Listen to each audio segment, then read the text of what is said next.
Well, hey there, guys. Welcome back to a brand new episode of the Web Slingers podcast. This is the one and only show where we talk about all things Spider-Man and the Marvel Universe. And, on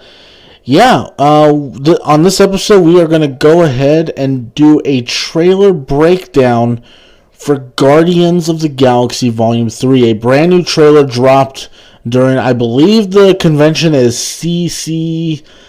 whatever, something XP, whatever it's called. I don't even know the name of the convention, but a new trailer has dropped. The first trailer for Guardians of the Galaxy Volume 3 has dropped.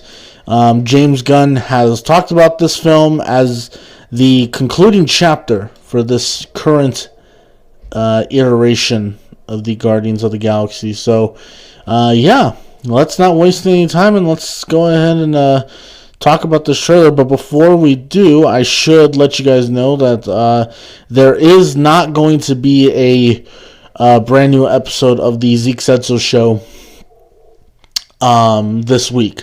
What we're actually going to do is that on Friday, the podcast version of the Web Slingers podcast is going to go up today on the podcast. So for those of you listening on the podcast feed, you're listening to this right now. I hope you're enjoying that. And then also, but tomorrow, in replace of that, the Web Slingers podcast usually goes up on Saturday. What we're going to do on Saturday is when this video version of the Web Slingers podcast that you all are watching on YouTube is going to drop on the Zeke Said So Pictures YouTube channel, which is where you're watching this on right now. But Friday, the audio version is going to go up. And then Saturday, this video version of the podcast will go up as well. So, with all of those disclaimers out of the way, and by the way, I should also mention the Zeke Said So show will return on. Let me bring it up here. Let me bring up the calendar here. It will return on December 16th. Which will be not only the Zeke Said So show Christmas special, but it'll also be the final show of 2023. Right now, I'm actually doing a lot of planning. A lot of planning is going into that Zeke Said So Christmas special, and I cannot wait to do that. But for now, we're going to be doing this, the Web Slingers podcast. Let's not waste any more time, guys, and let's break down this trailer in 3, 2, 1. So we got the Marvel Studios logo here. We were gone for quite a while. And I got the Bowie. And I will say, first time I saw this trailer, because I did watch this trailer a little bit earlier. First time I saw this trailer, I thought they were heading to Earth, but it looks like they're not going to Earth in this upcoming shot right here. The galaxy still needs its guardians. And I love the outfits, the new Guardians outfits. I think they all look great. I'm gonna pick up my phone here. I think they all look great. I especially love they almost look like an actual unified team with these outfits. We come in peace.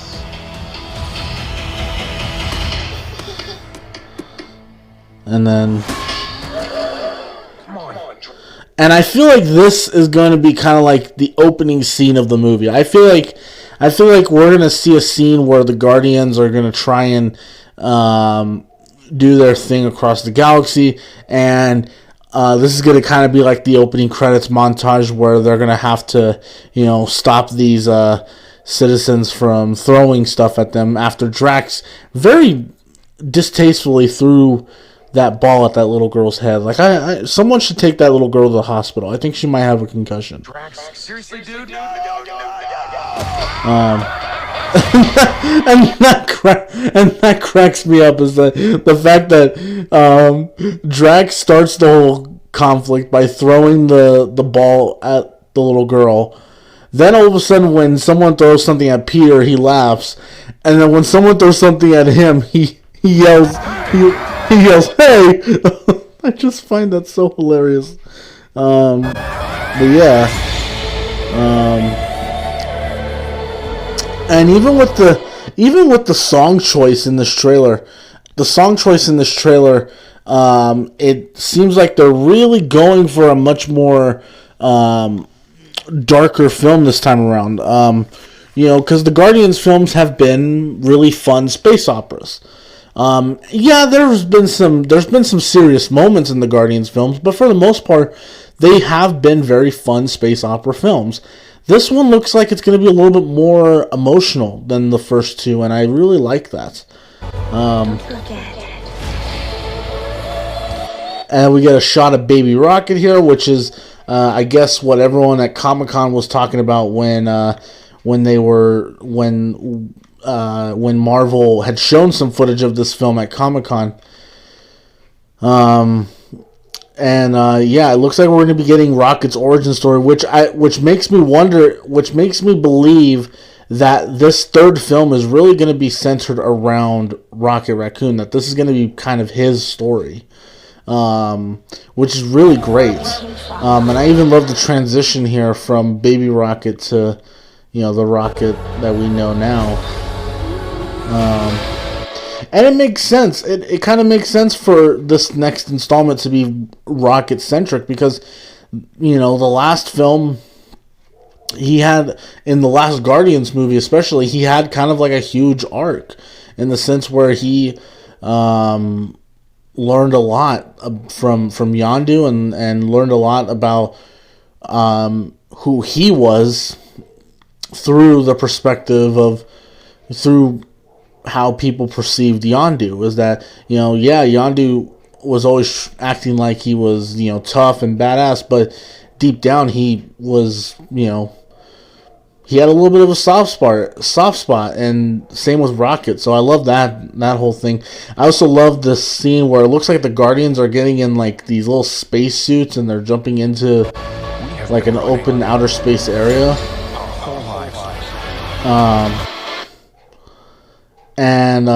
I love it. It looks like they're at Nowhere, actually. It looks like they're back in Nowhere, which is really cool. Pete, I'm done running. Which, that line is so great. And seeing Rocket, like kind of load up his gun again is just, it's always such a cool thing. I love Rocket Raccoon. Rocket's been my favorite, like one of my favorite MCU characters in general. Like for me, my top 3 favorite MCU characters are Wanda Maximoff, Peter Parker, and Rocket Raccoon have always been my 3. Not always, but they are my 3 just because I love very tragic characters with very tragic backgrounds and very tragic journeys. And for me, Rocket has kind of had the most tragic journey, like being this innocent creature who was experimented on, torn apart, put back together, and looking like it's all going to culminate into this film. It's just he's just so great, and I cannot wait to see what they do. And he has a really great line in the trailer. Here we see Chuck Woody. I can never pronounce his last name, but essentially, the Myrn from Peacemaker is playing the High Evolutionary, who I believe is supposed to be the main centric villain of Guardians 3. And I love that. I think that's really, really awesome. I can't wait to see what kind of a threat the High Evolutionary is going to bring. We just saw Gamora there, and we see her again in this shot of Mantis and her and Mantis carrying Drax out of what looks like a prison. But yeah, Gamora is back in the film. Now it's going to be interesting to see how they resolve that, because she has not appeared since Avengers Endgame. We haven't seen Gamora, and we've seen the Guardians now twice since the events of Avengers Endgame. We saw them in Thor: Love and Thunder, and we saw them again in the holiday special. And Gamora hasn't shown up in either. So it'll be interesting to see how James Gunn decides to kind of wrap that whole storyline up of seeing how does she reconnect, and does Peter Quill just Peter Quill or Mantis or Nebula kind of fill her in on what's going on and what kind of adventures do they have? Is she going to have the same emotional connection to this group that she did in the first two movies? Because remember, this is the Gamora who got pulled out of 2014, who hadn't met Peter Quill yet. So that would be very interesting to see how they resolve that. Or is it going to be almost like Smart Hulk, whereas in Avengers Infinity War, everyone kept wondering, oh, where's Hulk? Why won't Hulk come out? And literally in Avengers Endgame, we find out that he was just in a lab somewhere and merged the two minds. You know, like, and they never went back to it again. So it's like they could do that with Gamora, and I'm not saying they're going to, but I'm saying it wouldn't be surprising given the MCU's previous handling of big hanging story threads. I mean, hell, in Iron Man 3, Tony blew up all of his suits. And then what did we see in Avengers Age of Ultron? Tony in an Iron Man suit. So it's like the MCU can definitely kind of resolve this issue off screen if they really wanted to.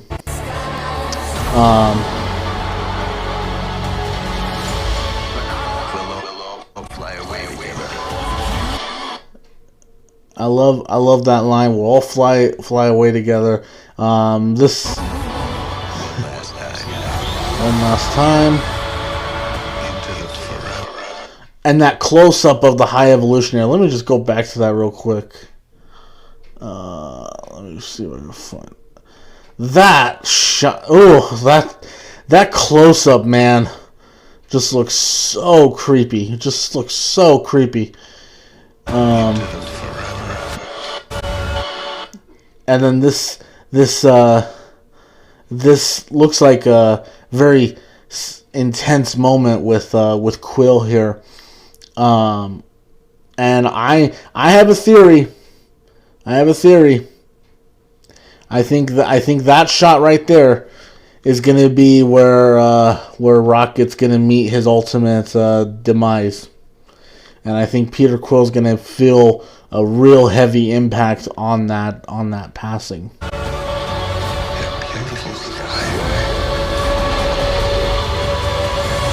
And then we get our first look at Will Poulter as Adam Warlock.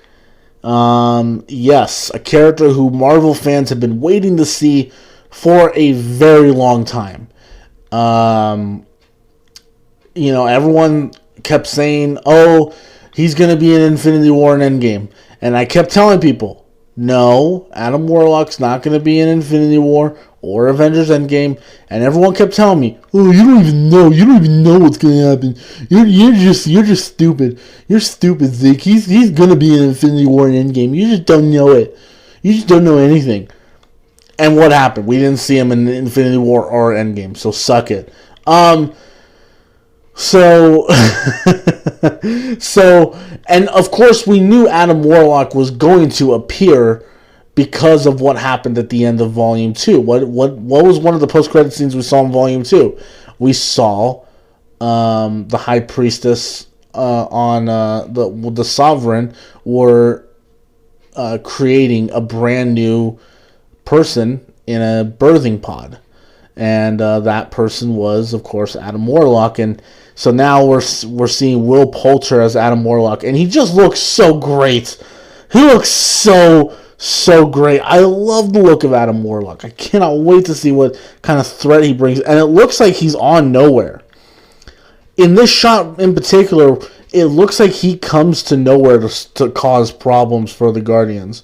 So I wonder if Adam Warlock is going to play a similar role in this film that Wanda Maximoff and Pietro played in Avengers Age of Ultron, where they are villains for a good portion of the movie, and then by the midpoint they switch sides.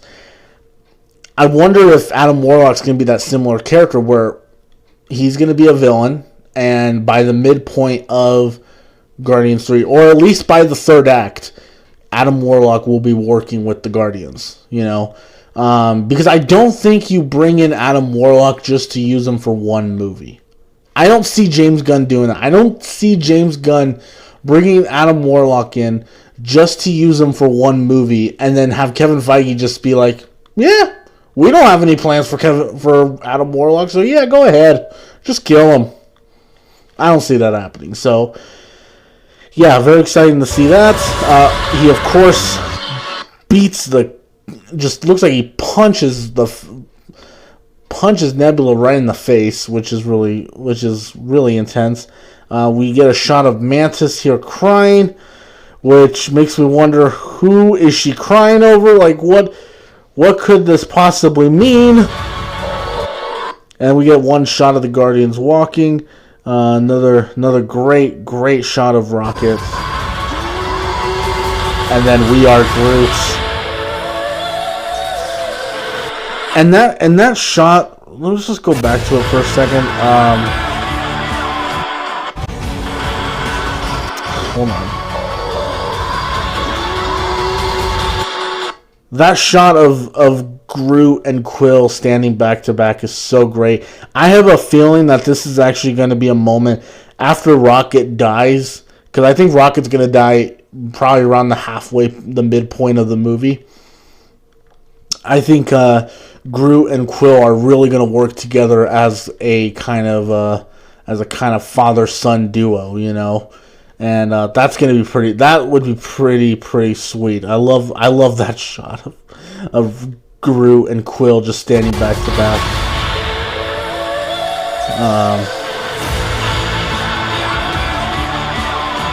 And then we get the title.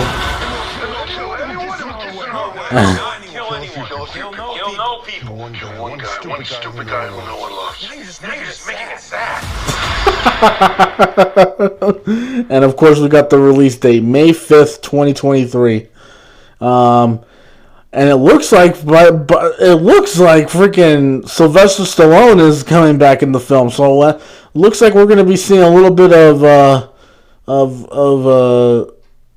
Sylvester Stallone in this film. Wonder where he's going to pop in at. Which is really, really cool. Of course, we saw him in Guardians of the Galaxy Volume 2, so of course he'll probably be back. And look, that's a great trailer, man. Really is. It's a fantastic trailer. Those are my thoughts on the Guardians trailer. And guys, that will do it for this episode of the Webstreamers Podcast. What did you guys think of the Guardians of the Galaxy Volume 3 trailer? Did you guys like it? If so, what are your theories? What are your speculation going into the film? What were some of your highlights from the trailer? Definitely let me know. If you're watching this on the YouTube channel, definitely let me know what you thought about it in the comment section below. And if you're listening to this on the podcast, go ahead and do me a favor. Share the episode, subscribe to the podcast, and review the podcast. Rate the podcast on Spotify and Apple Podcast. It's going to help a lot more people see it. And it's going to help Zeke Said So grow, because we plan on 2023. We got a lot of cool stuff coming in 2023. A lot of stuff that I will be talking about on that final Zeke Said So show. So make sure you guys go and definitely go and check us out there.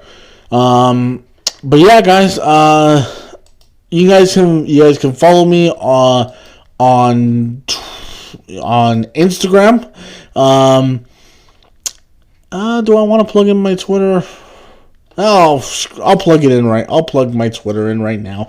Yes, you guys can for now follow me on Twitter But I'm going to tell you this right now. I don't know if my Twitter's going to last very long because I don't know how much longer I'm going to be using Twitter anymore.